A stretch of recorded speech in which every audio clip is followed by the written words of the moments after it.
This video is about subtraction with fractions.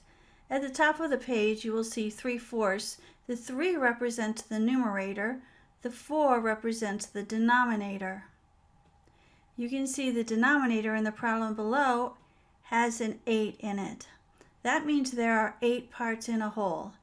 In other words, if you had 8 over 8, a fraction of 8 over 8, that would equal 1 whole. 1 over 8 means there's only 1 out of 8 possible parts. So basically, if you want to find out 3/8 minus 1/8, you would subtract 1 from the 3, which would give you 2/8.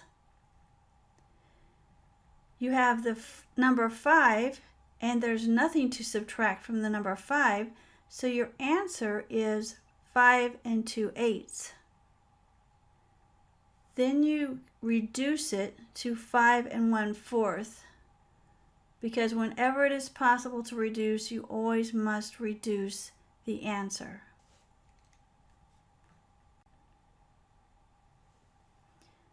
This problem is subtraction with borrowing. The first step is to make the denominators the same.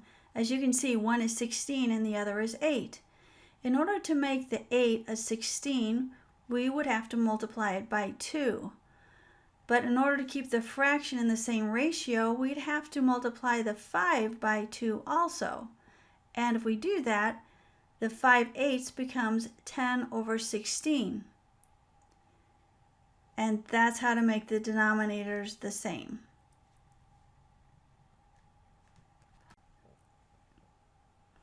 Now there is a new problem of starting with 3 and subtracting the number 10. So in order to make the value of 3 greater, we can subtract 1 from the number 5 and turn the 5 into a 4, and that value of that 1 we add to 3/16.